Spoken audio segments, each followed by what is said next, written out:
classes the other day, and we're going to continue that discussion. Oh,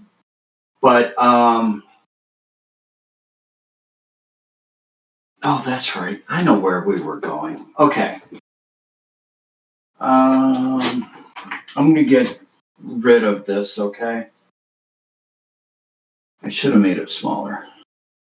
Tell you what, I'm going to copy it smaller over here, okay? Is that a good idea?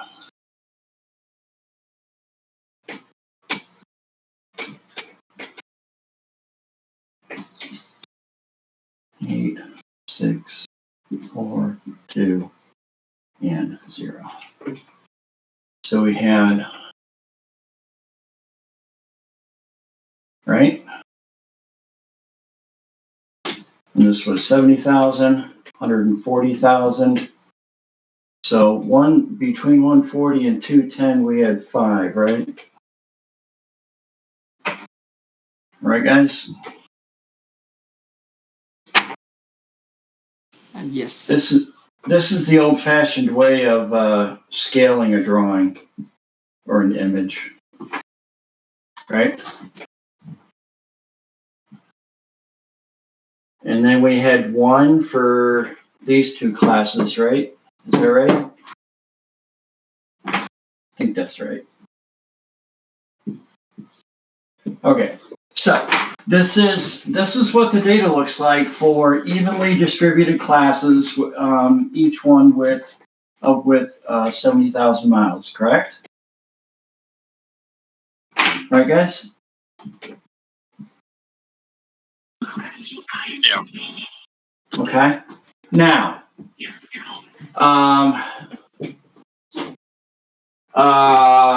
who should we pick on today?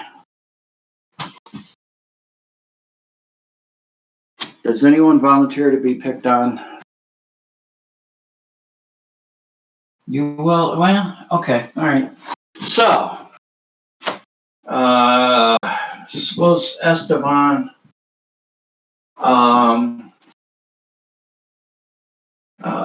puts his CSE degree to good use and becomes a used car salesman.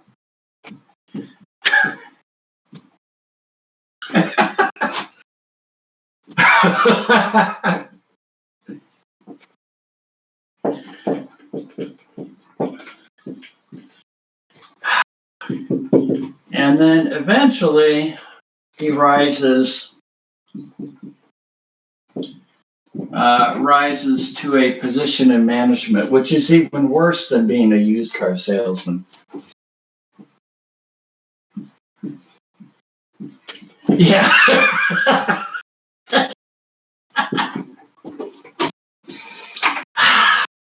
I got your life mapped out here, Esteban. How's that?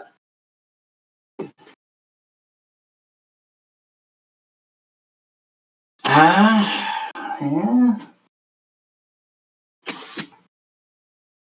You guys think Esteban would make a good used car salesman? Anyone? I could see it. Okay, so eventually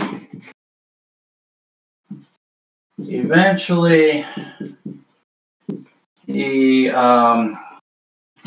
goes into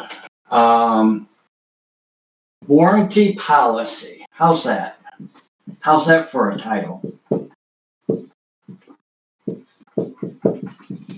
Warranty policy manager. How's that for a title? Commission on what?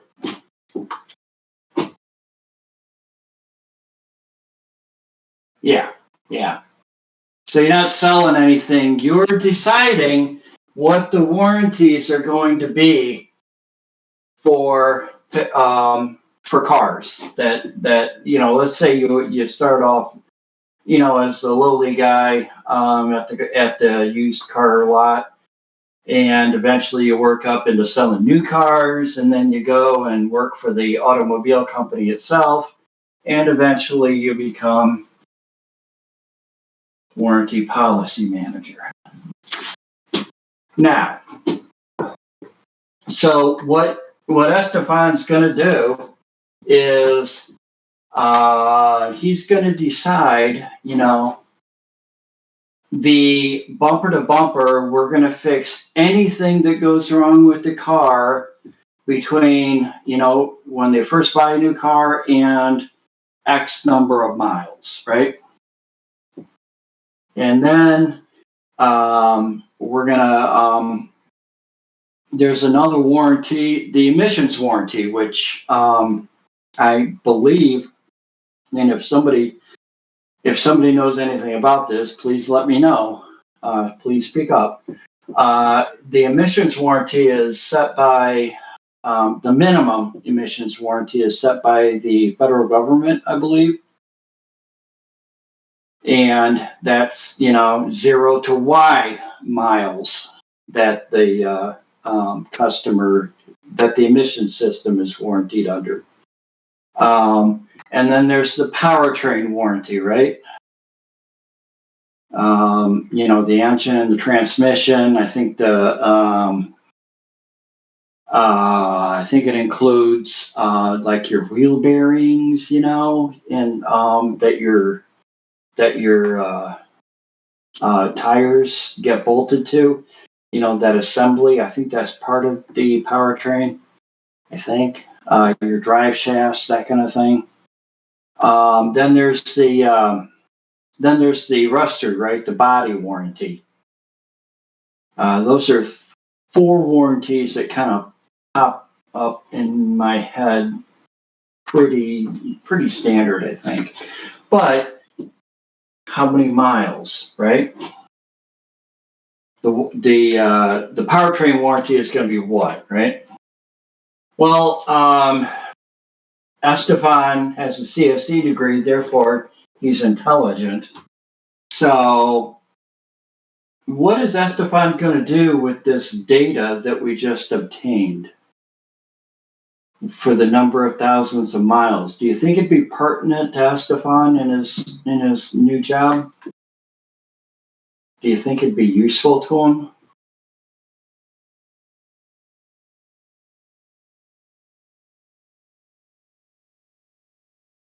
Yeah. It would be totally useful to him, wouldn't it? Yeah. I mean, yeah. If you're the car company, what do you want the warranty to be?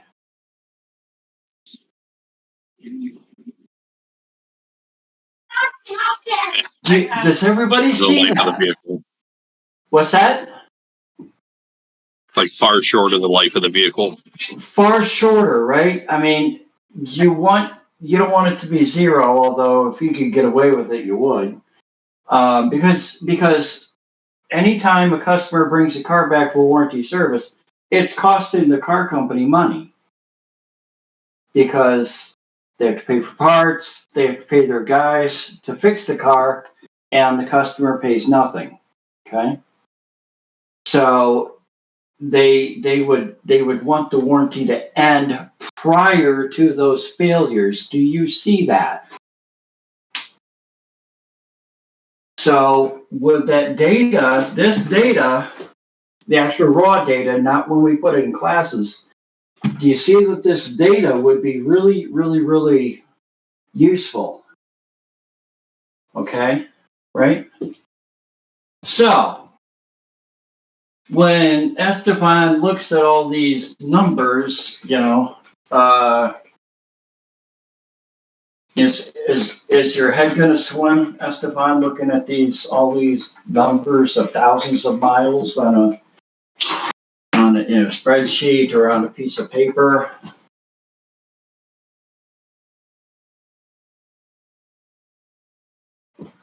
You would need that totally, right? Right?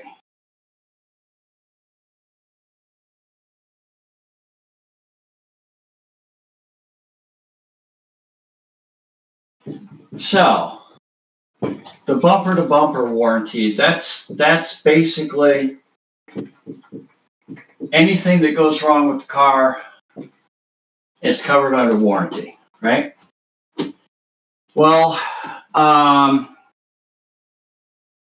you want that to be as little as possible, but again, you have to be able to sell it, right?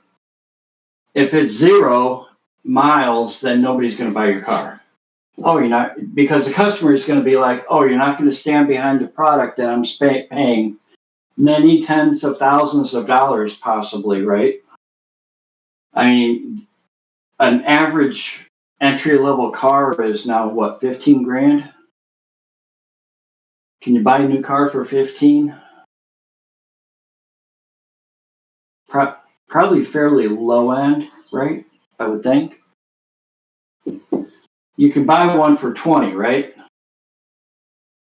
You can buy a new car for 20. I mean, like a Chevy, like what's the entry level Chevy now? Used to be a Cobalt. Now it's help me out, guys. I have no idea. Do they still make the Malibu? I don't know. Wasn't it like a Cruise? Chevy Cruze. Yes. That's kind of their low end car, right? I think they call it entry level. Yeah. How much is a Chevy Cruze brand new? Is it like 20 grand? Is that where they start? Somewhere in there, maybe 18 or something? Probably in the high teens. High teens. And if you get one totally decked out, it's probably over 30. Just a guess, but it's probably way up there. So, by the time you pay tax and all that, the customer is paying like 20 grand for a new car. So if you're not going to stand behind that new car for any length of time, you're not going to sell it. It's that simple. Customer is going to go somewhere else. So what they normally do is something like maybe 0 to 20,000 miles. Okay. For what we're doing, we're just gonna have to set numbers and see what happens. Okay, see where the classes end up. So do you see that if Estefan's car company, if they decide that the bumper to bumper warranty goes from 0 to 20 grand, this would be a class, right?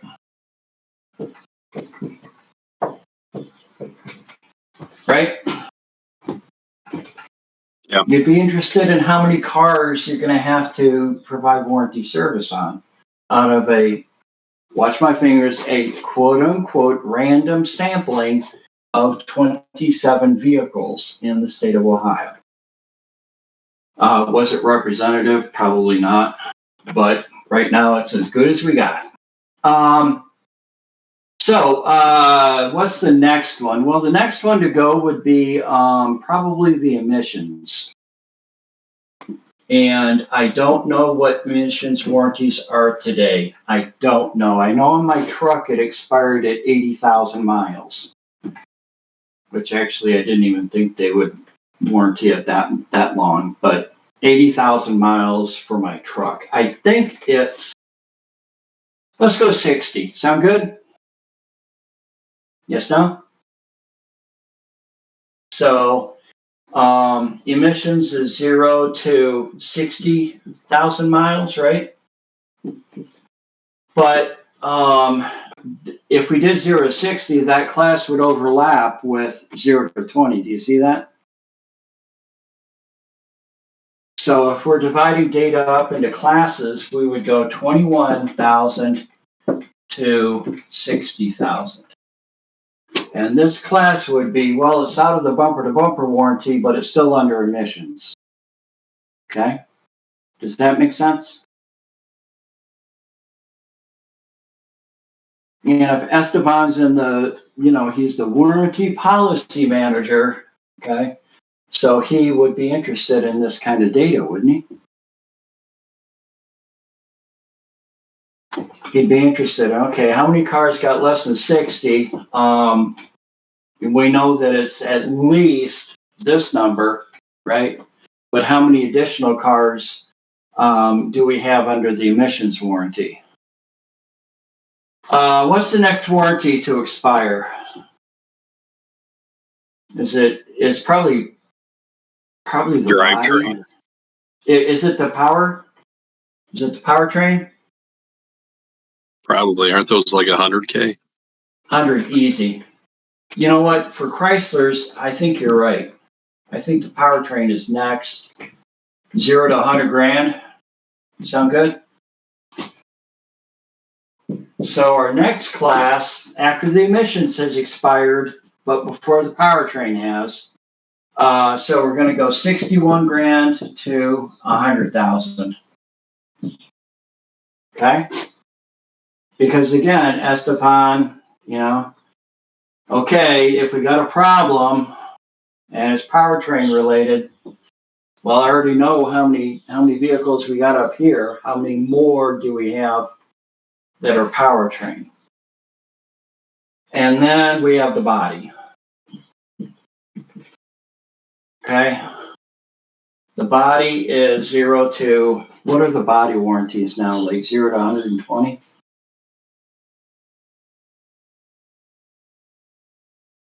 Probably. I think. And actually, I don't think the automakers do much body work at all anymore, other than collisions. Because most people don't know that they have rust on their car. Most people don't know until it's like 200,000 miles. The reason is the plastic covers it up, right? You have a plastic bumper. If you've got rust underneath your bumper, you're never going to see it.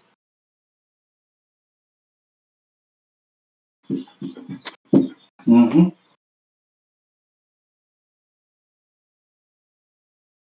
Yep. Yeah, you generally don't like what you see if your car has any miles on it.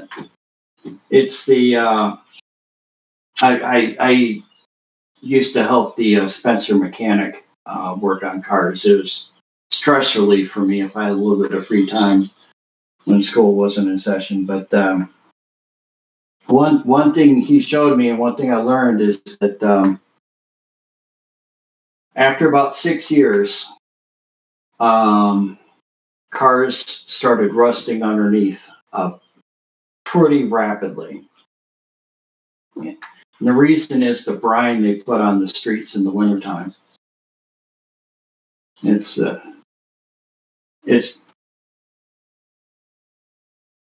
yeah. They were pristine, I assume. Yeah. Yep. If you go to Pennsylvania, they're not too bad either, right? Yeah. They don't use salt on the road. Is that still true? They use cinders. Yeah, they still use cinders. Yeah. Cinders are that's actually a good question. Is it crushed up? It's like lava rock, crushed up lava rock or something. Okay. So it doesn't really melt the snow. It just gives you much better traction in the snow. They let Mother Nature take. It doesn't? No. It probably doesn't work well on ice if there's a layer of ice underneath. When you're used to Ohio salt, it doesn't work very well. Okay, I'll buy that.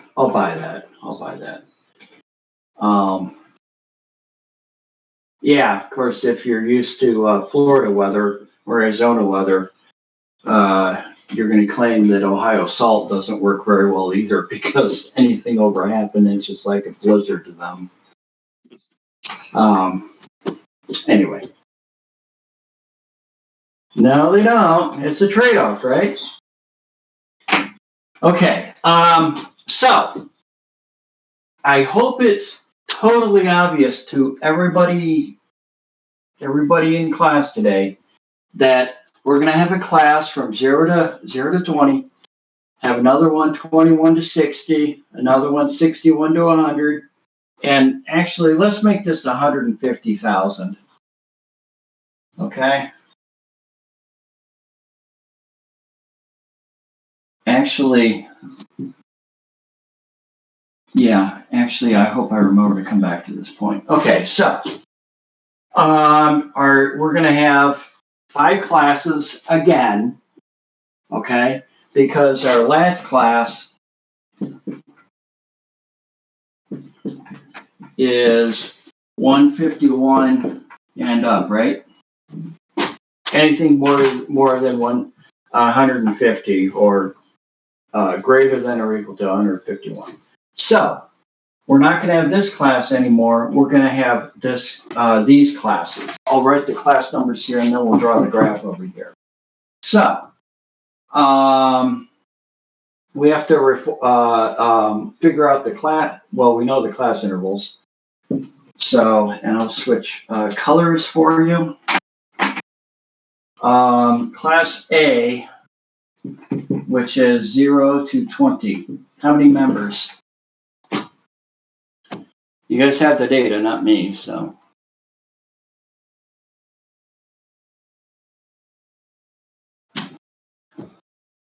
How many cars have 0 to 20 grand on them? There's probably like 3 to 5 somewhere in there.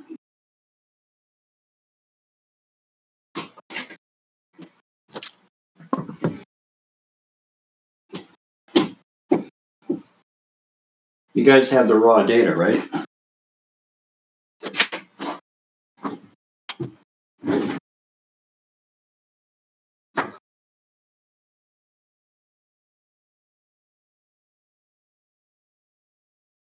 I got 5. Yeah, I was counting 5 too. I get 5. I just brought up the spreadsheet. So we got 5 members of that class, right? How many class B? 21 to, what is it, 60?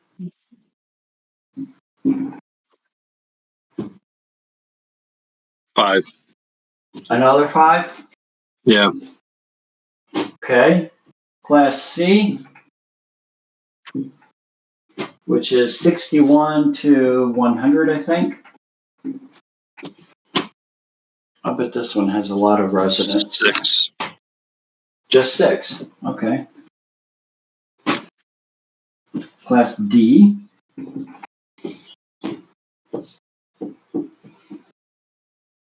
Got 4. Okay.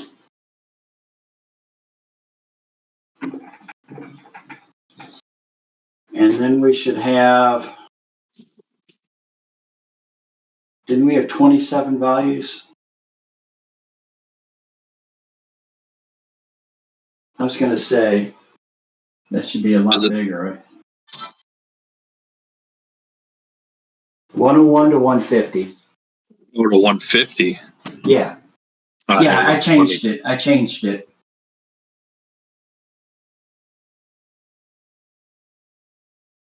8.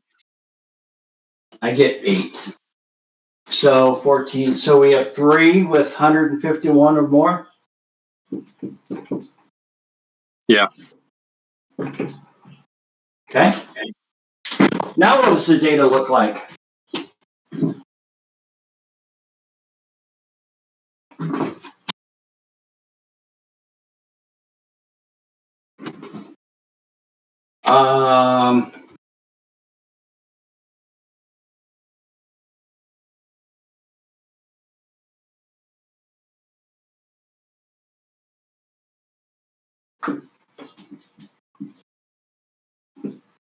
Okay.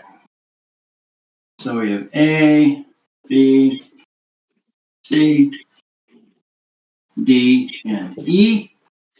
A is 5. B is 5. C is 6. Right? Yep.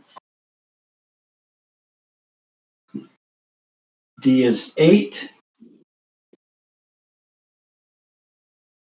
E is 3. What's that telling us?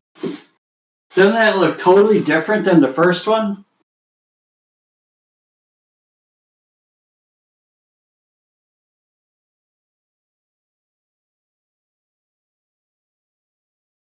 Shout it out, Esteban. Well, I'm going to put words in your mouth, but yeah, it's pretty much the same thing you just said. The graph is going to look the way we want it to.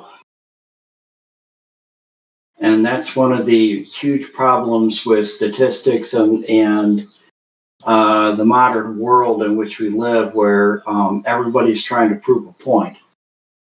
So they frequently change the data. They're not lying, but they're changing the data to support whatever point they're trying to make. Okay?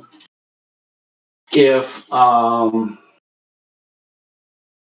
someone were trying to make the point that, my gosh, everybody's really doing lousy, the economy's doing lousy, nobody can afford to buy a new car, which would they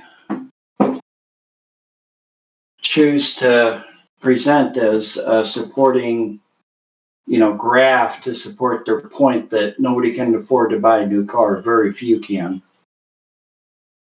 Wouldn't you use this one? What's that? One on the bottom.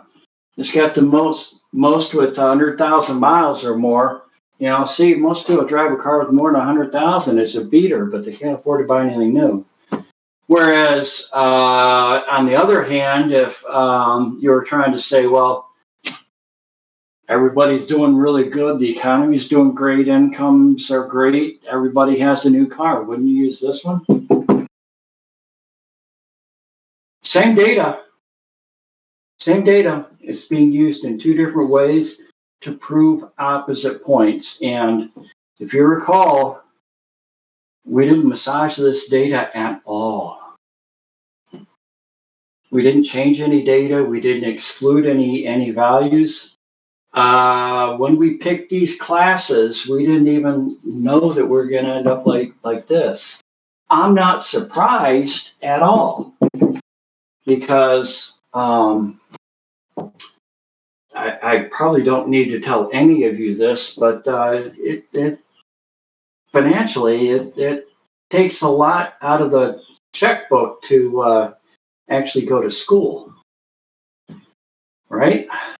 So there's not a huge amount of disposable income to buy a flashy new $40,000 car. Is that a fair statement?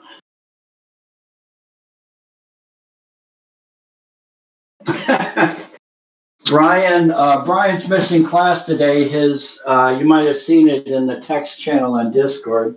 He's having head gasket issues. So Brian would probably agree with us. Okay. So do you see what's going on?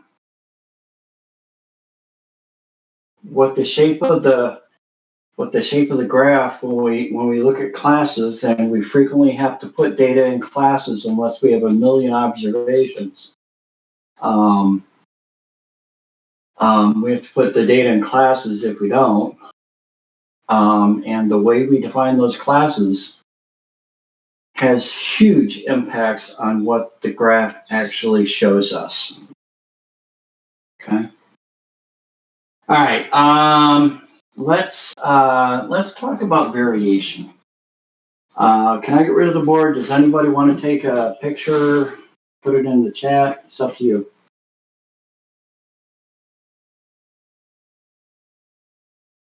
Tell me what to do.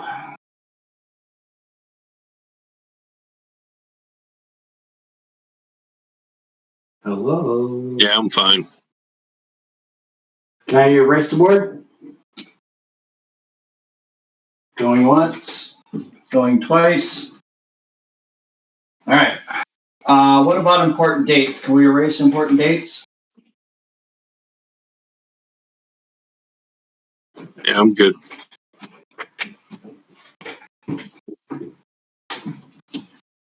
By the way, we are recording, right? Okay. Cool.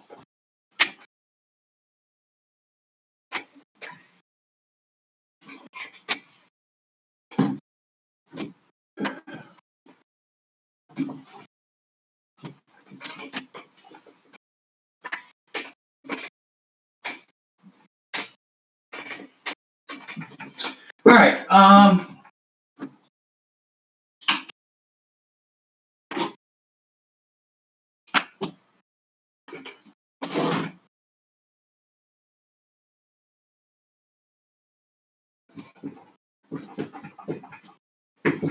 Variation. This is what we're going to talk about now. This is probably section 115 or something like that in your book. It's in chapter 1, and you're going to use what we talk about today for your homework.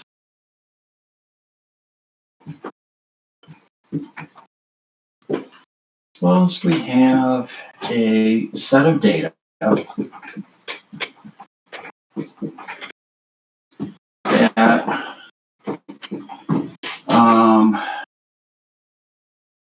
has following histogram. By the way, when we do the bar charts, like we've been doing, that's a histogram where we have frequency here, right? And this is the value of the characteristic. Okay, this is a histogram.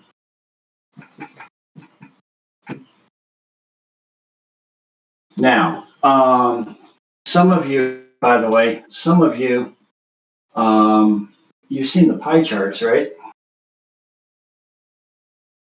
This is A, this is B, and this is C. You've seen the pie charts, right?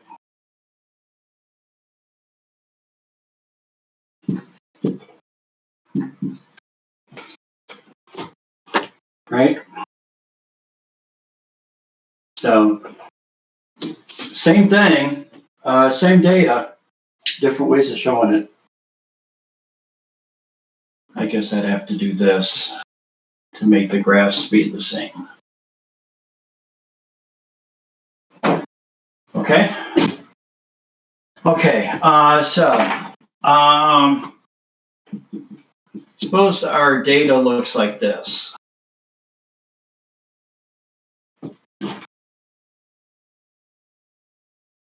And let's say we had 2 or 3 million data points, so we can approximate it as being continuous. Let's say it looks like our classical bell curve. Okay? Then we take another data, we undergo another experiment where we ask the same question of same number of people in another area, but so the population's different. Same everything, but the population is different. Maybe this is Ohioans, and then we take data among people that live in, I don't know, Illinois, pretend.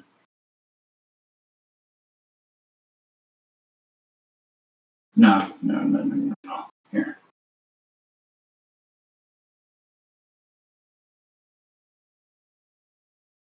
I couldn't draw that any poorer if my life depended on it.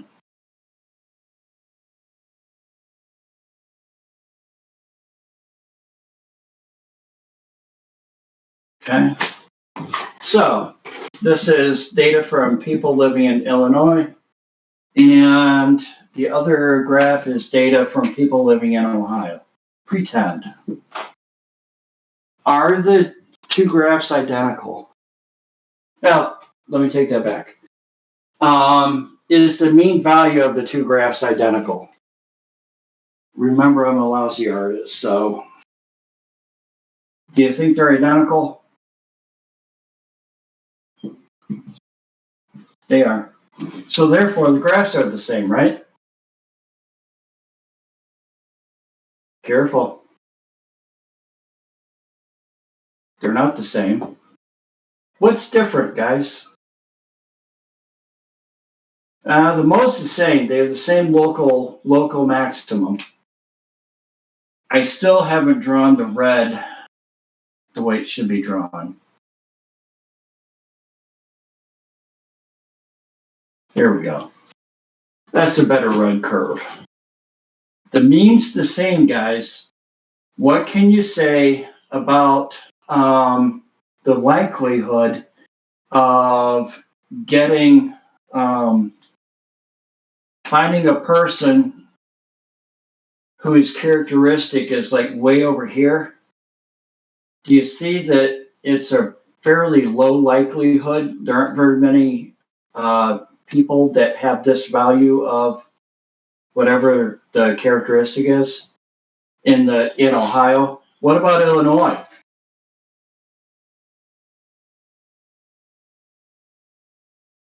It's much more higher than Ohio, right? Much higher than Ohio. Same thing on the low end, right? Right? Same thing can be said. It's a pretty, it's not very likely that you'd find somebody from Ohio that falls here. But in the state of Illinois, it's not too much less likely of finding a person way out here than it is finding a person that's right at the mean. Do you see that? Everybody?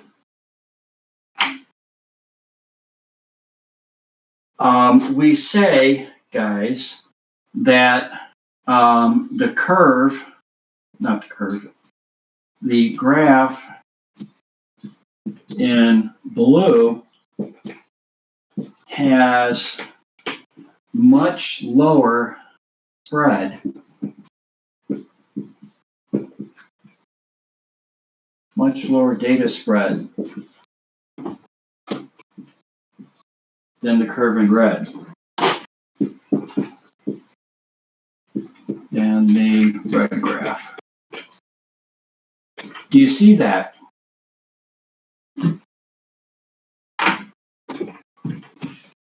And we give a name to this degree of spread outness, if you will. We call this variability. Variability. Variability gives us, it shows the degree of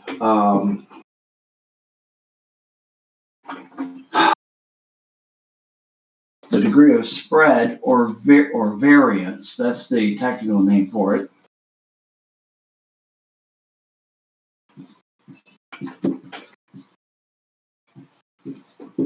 Of the data. Okay.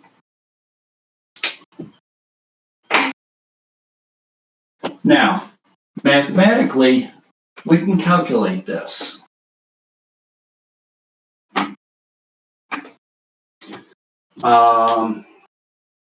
But first, we have to bring up a new definition. Deviation.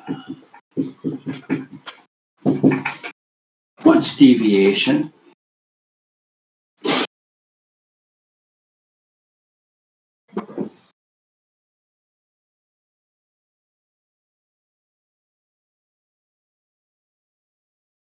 Exactly. In statistics, that's exactly what it is. A deviation is a difference.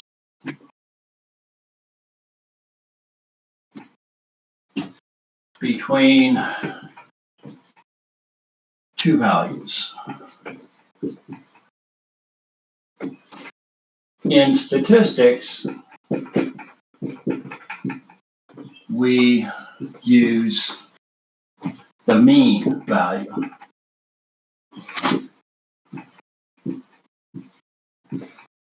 As one of the values.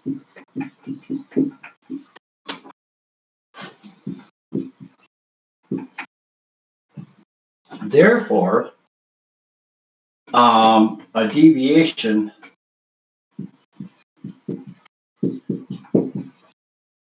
the deviation of any value in the data set, x sub I, equals, and it's denoted, well, is it called anything? It's not really called anything, but the deviation of any value x sub I is equal to the actual value x sub I minus mu sub x. So it's the distance of the data point from the mean. Do you see that?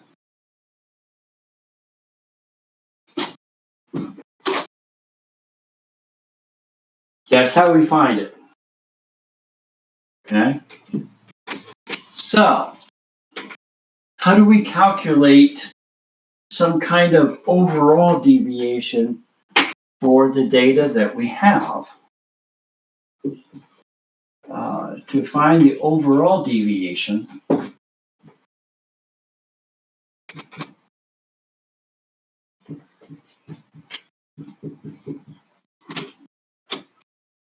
the overall deviation is called the variance.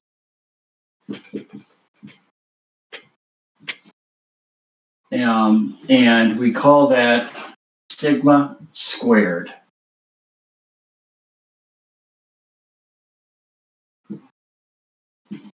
That's the term. It's Greek lowercase sigma. Sigma, uppercase sigma looks like this, right? The summation symbol. This is uppercase sigma. This is lowercase sigma. It's the O with the little camouflage hanging off the going to the right. Okay, so it's O with a line off the top going to the right. You've seen that before, right?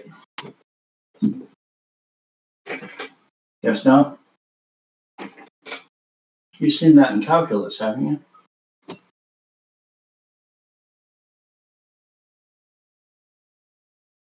The Greek letter sigma, or in your yeah, it's used for several things. In statistics, it always means the variance or the square root of the variance is the standard deviation, which we're getting to. Okay. So to find the overall deviation, how do we do that? We could add them, right?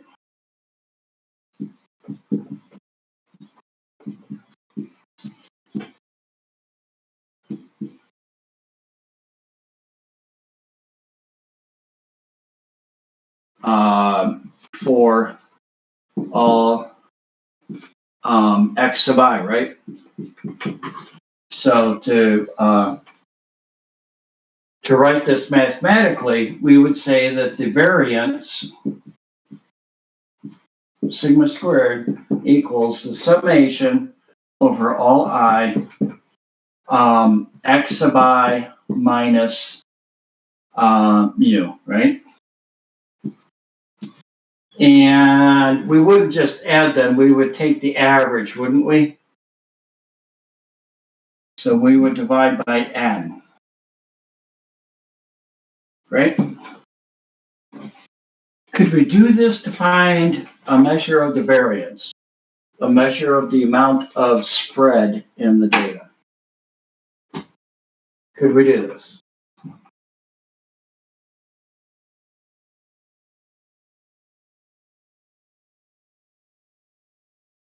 Well, think about what's going on.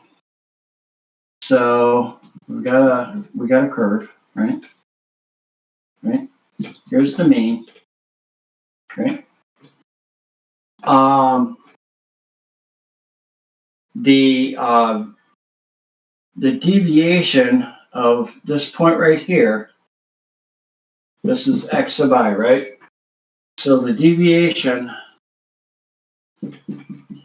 equals x sub I minus mu. So let's say mu equals, well, we don't need any math. So do you see that this value is going to be positive, right? Because x sub I is larger than the mean. What about this? What about over here? It's going to be x sub I minus mu. That deviation as well, the distance from this point, from the mean. But do you see that this deviation is going to yield a negative value? Do you see that? So do you see that we're going to add a bunch of negative values to a bunch of positive values? They cancel out. You're going to get 0 for the deviation. The deviation, the variability of this graph that I showed you, granted the artistry is poor, but the deviation is clearly not 0. There is some spread in the data. So we can't do this, right? Because the negatives are going to cancel the positives. And if you do the math, you're always going to get a deviation of, a variance of 0. So we can't do this. How do you get rid of the negative signs then? Make them positive, right? Absolute value, right? So do this, right?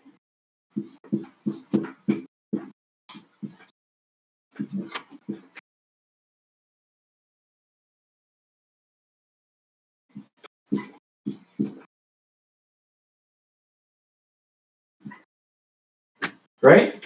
So this variance, this will work. It'll get rid of the negative signs, converting everything to positive, and we'll get a number that's not 0, and it is indicative of the amount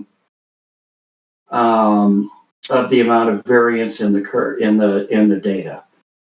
However, I want you to think a minute. In your calculus experience, when you were learning integrals and derivatives and playing around with all that stuff, how did you like absolute values? Functions with absolute values in them.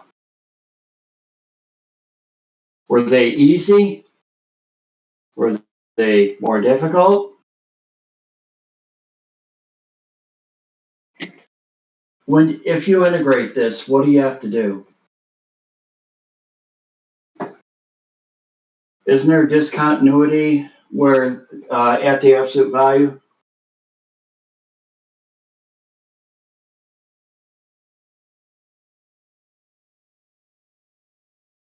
Right. So you actually have 2 integrals to find, right? One where this thing evaluates to a positive quantity, without the absolute value signs, and then one where it evaluates to a negative quantity. So you got twice the work. Do you see that? And it's a real pain. So we don't like absolute values because, well, they make the work a little bit more. But there's also a discontinuity where the sign inside the absolute value goes from negative to positive. It's a discontinuity. And what happens if we take derivatives, what happens to the derivative of a function at the absolute value, at the discontinuity? That slope is infinite, right? Right? So we don't like that kind of thing. We really would rather avoid absolute values. There's one other way to get rid of the negative deviations. What is it? Do you remember?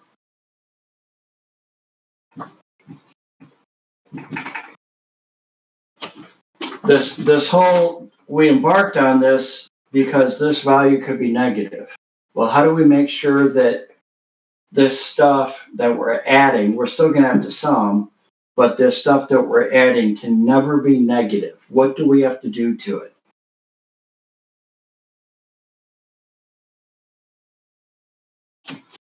What if we squared it?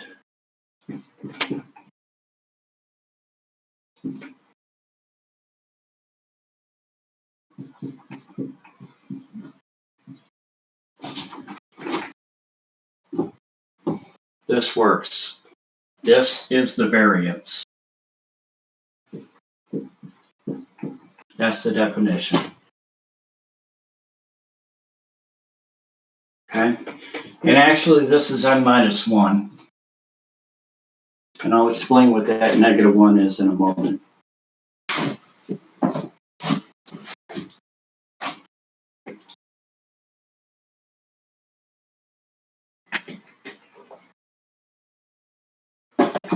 First off, does everybody understand that as soon as we square this, this quantity can never be negative, right? It can be zero, but it can't be negative, right? So all the deviations are going to be non-negative. It could be zero or positive, right? And we're going to add them all up over all I, and then we're going to divide by n minus 1. Why the n minus 1? Well, to find variance, we need at least 2 data points, correct? Right? The variance of one data point, there's no variance. You only have 1 point, right? So we have to subtract off 1 from the number of deviations because that first one doesn't count. Okay? That's why it's n minus 1. Okay? Does that make sense?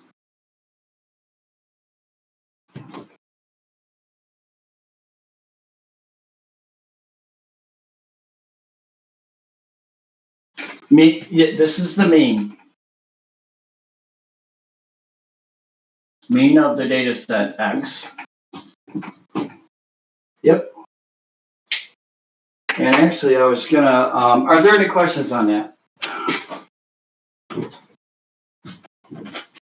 I was gonna calculate the standard deviation. Oh, time out. I forgot to do that. So, the standard deviation, and you may have heard that term before, I don't know. The standard deviation is, by definition, sigma x, and it is the positive square root of sigma squared x. Okay, it's the positive square root. You can never have a negative standard deviation. Okay, so it's the positive square root of the variance. This is the variance, right? So it's the positive square root of the variance of x, the data set. Okay.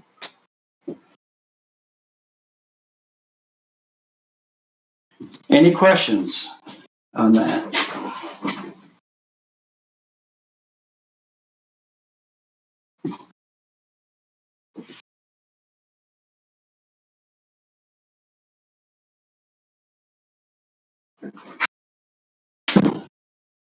Yeah, that's why this is the variance and not the standard deviation, because we squared the deviations. Okay, so this is sigma squared because this is squared. When we take the square root of this quantity, we have sigma all by itself.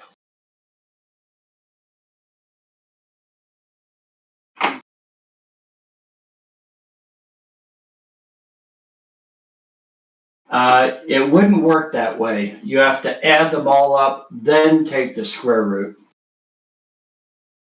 Okay? Does that make sense? Yep. Add them all up, divide by n minus 1, then take the square root. All right? So I was going to do this in the Excel sheet. If nobody has any questions.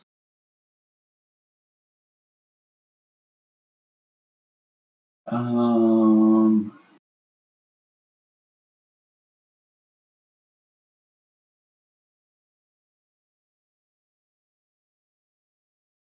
see. Oh, here we go.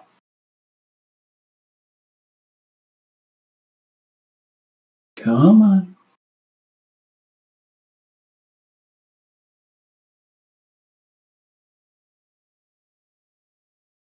Where are we at?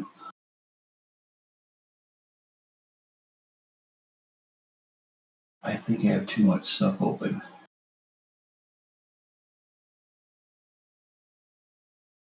Where is...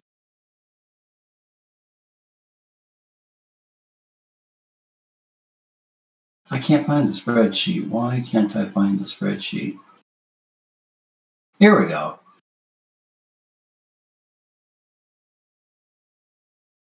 Okay, can you see the spreadsheet now?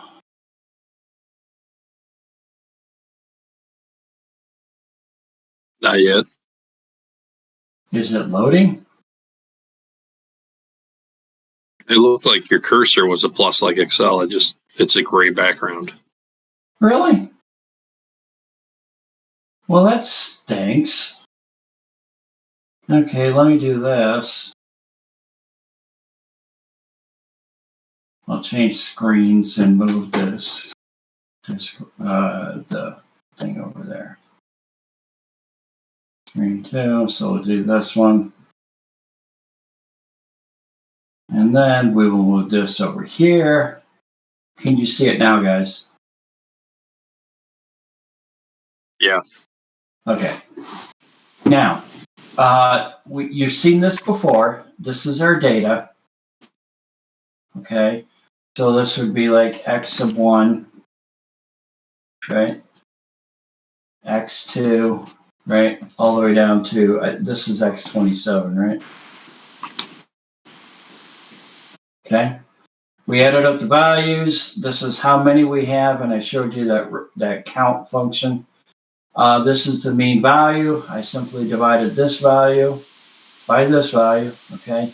Now, Excel also has a standard deviation, okay? And it's the standard deviation using this row of, this range of data, okay?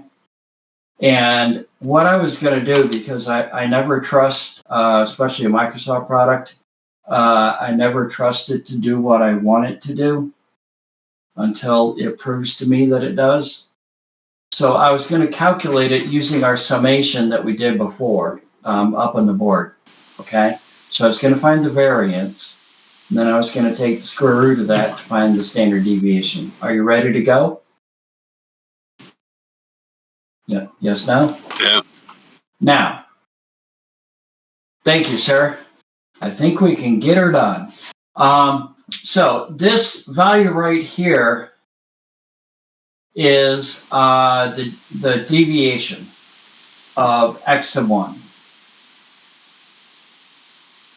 Okay? So it's x sub I, this value, minus this value. Okay? All right? And if you do the math, 43 minus 90 and change is indeed negative 48 and change, okay? All right? We good? Everybody understand? So I don't know how familiar you guys are using Excel. Has everyone seen this trick right here? Has anyone not seen it? I have this cell right here, and it has a formula in it. If I grab the lower right-hand corner, drag it down, it'll apply that same formula, but it'll update the cell numbers. Okay? It's very handy. Is everyone familiar with this? You gotta let me know so I know where we're at. Is anyone not familiar with it? Talk to me, please. I'm good. Everyone's seen it before then, right? Okay, all right. There's a problem with doing what I did, though. What is it? What's the deviation? What's the definition of the deviation?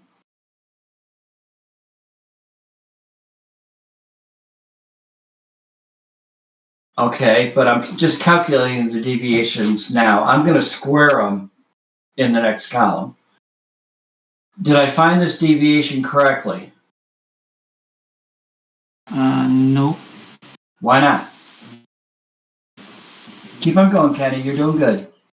Because Deviations. the E2 in the box E2 is C2 minus C35, right? The E2. It's supposed to be C35, isn't it? Oh, yeah. This one, C2 minus C35, right? Yeah. So what should this So be? C3 36, so C4 minus C37, so it's wrong from there. It is. How do I fix it? Does anyone know? So just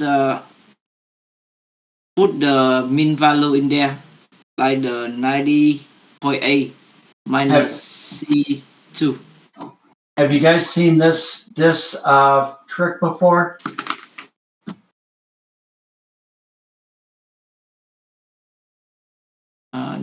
No, not yet.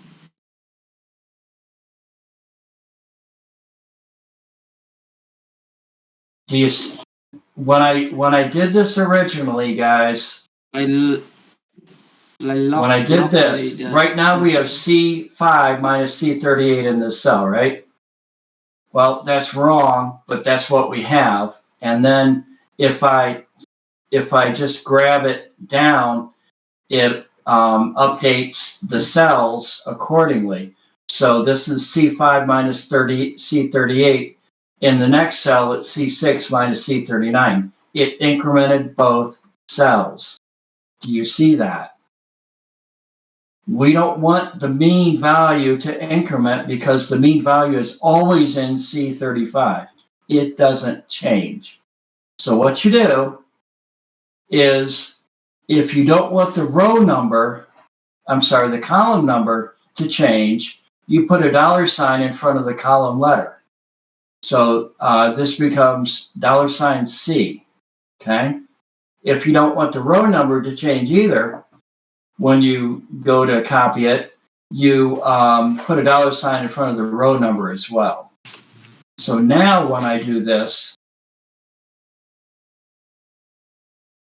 this is the deviation C3 minus C35, and that's correct. 137 minus 90 and change should be 47 and 46 and change. 103 minus 90 and change should be 12. 41 minus 90, that's going to give us a negative value, and so on. So if you haven't seen this trick, it's really, really nifty. Okay. All of these use C35 as the mean value. Okay. All right. Is that new to anyone?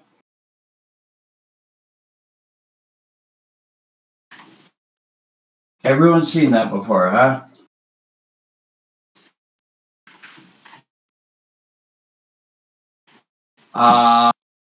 Okay, that's fine. For the deviation squared, I'm just going to take this value and square it. Now, there's probably a square function. You can also just do a caret. Caret 2. That'll square it. Caret 3 would cube it. Caret 4 would raise it to the fourth power, right? Right, guys? So now we have the squares of all of the deviations. So now we just have to sum them, don't we? Right? Well, I summed this column right here in this value. So I should be able to do this, and it should update the column data accordingly. And I'm pretty sure it did. That is indeed the sum of the deviations, right? Do you see that, guys? It copied in these empty cells as well. I'm going to delete that because we don't need it.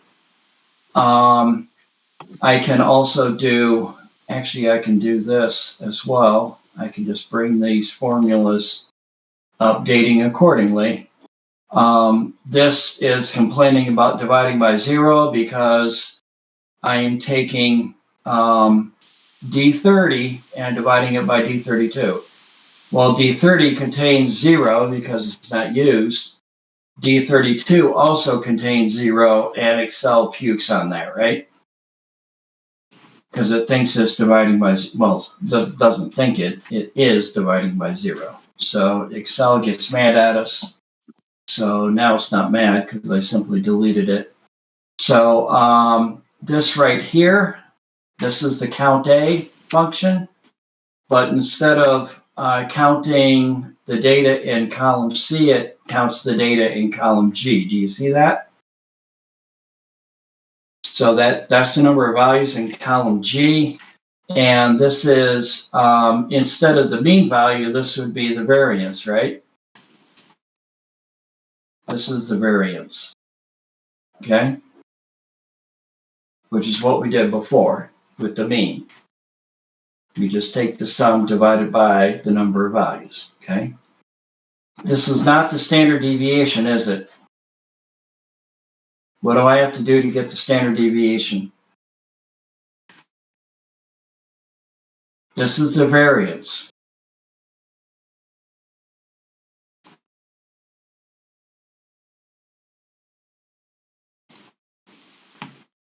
Take the square root, right? Right?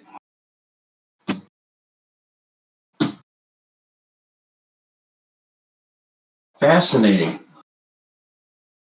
According to your textbook and most other texts on the subject, Excel calculates the standard deviation incorrectly.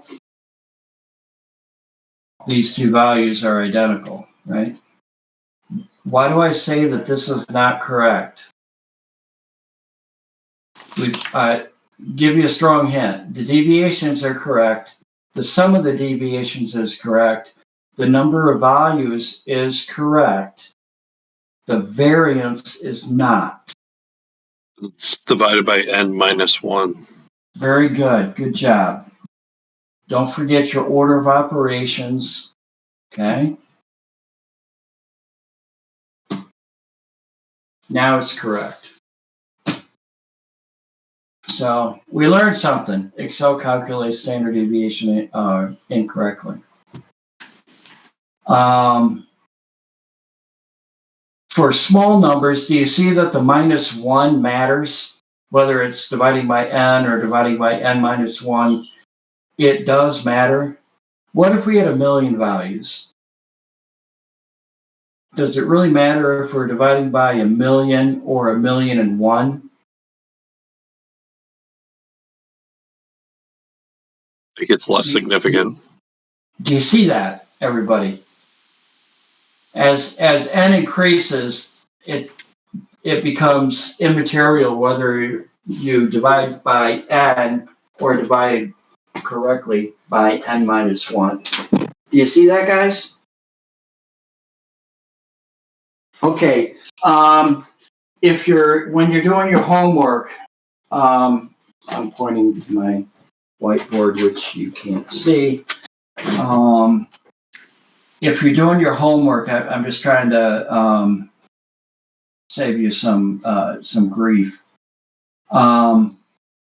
If your answers don't agree with what's in the back of the book, I can just do this. I'm sorry. Can you see the whiteboard? Okay. If you calculate the variance and or the standard deviation using n minus 1, if that doesn't agree with the back of the book, just try divide by n. I can't remember what I think the book uses this form with the n minus 1, I think.